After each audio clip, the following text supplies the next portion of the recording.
السلام عليكم، مرحبا بكم معايا في فيديو جديد. نتمنى ان شاء الله هذا الفيديو يلقاكم في احسن الاحوال وبصحه جيده.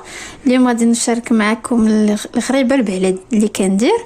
عندي هنايا 420 غرام ديال الدقيق العادي ديال الحلوى ولا العادي، مكاين حتى مشكل. قبيصه ديال الملحه هي فين تبان لكم، شويه ديال القرفه، عندي 100 غرام ديال الزبده مزيانه الا كانت كتجيبيها رائعه، المذاق كيجي زوين. واحد شويه ديال السمن، هاد السمن ماشي حار، غير سمن حلو يعني ما بين وبين. غادي ندير هنا واحد الخماره ديال 11 غرام، ها هي.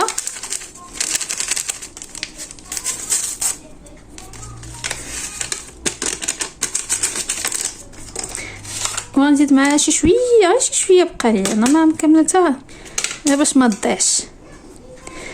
عندي هنايا كاس ديال السكر سنيده، نقصت منه غير شويه باش ما تجيش حلوه بزاف. وغادي نبدا كنخدم هادشي وكنرمل بالزبده. هنا بعد ما رملت ديك الزبده مع الدقيق كما كيبان لكم هكا، عندي هنايا واحد نص كاس ديال اللوز اللي محمر ومهرمش هكا، غليظ شويه. نص كاس ديال الجلجله اللي محمر، نص خليته هكا صاين، والنص ها هو طحنته غير شي شويه. غادي نزيدو على هذا الشيء وغادي نخلط.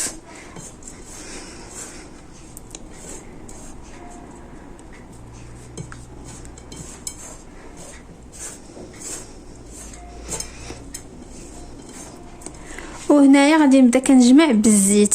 غادي نبدا بكاس ديال الزيت هو الاولاني، طبيعه الحال الكاس راه قياس ديال العنبه.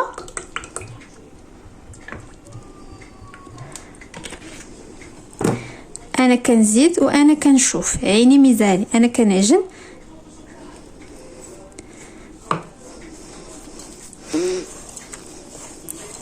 هي كتبغي دلكو، وانتم كتعجنوا وانتم كتدلكوا.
هنا غادي تشدوها وغادي في هذه المرحله وغادي تشوفوا واش كتكور معاكم.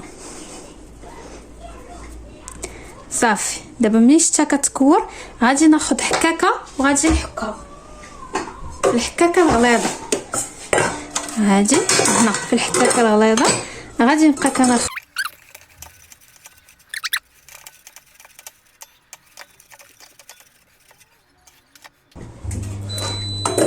هنا بعد ما ها هو كي كتشوفوا، هنا راه ما كملتش الكاس، كيبان لكم بقى لي الربع، بقى لي 8 الربع اللي بقى.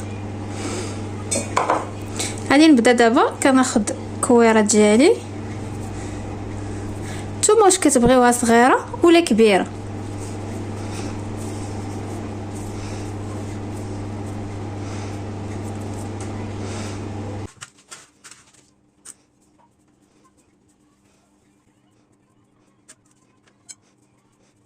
يا كيفاش تفهميش.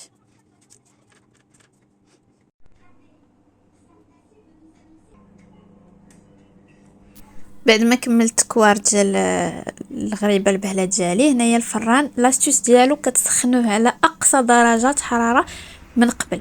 ملي كتبغيو تدخلوا لاطا ديالكم كتردوا على 180. انا درتو على الفرفاره الفوق والتحت. وها هي البهله ديالي، شوفوا كي كتجيب لا لاطا ديال الغريبه، كتجي مشقه مذهبه، كتجي بنينه ومقومه. ان شاء الله تجربوها وتعجبكم، ما غتشبعوش منها. تلاقاو في وصفات جديده، نقول لكم السلام عليكم.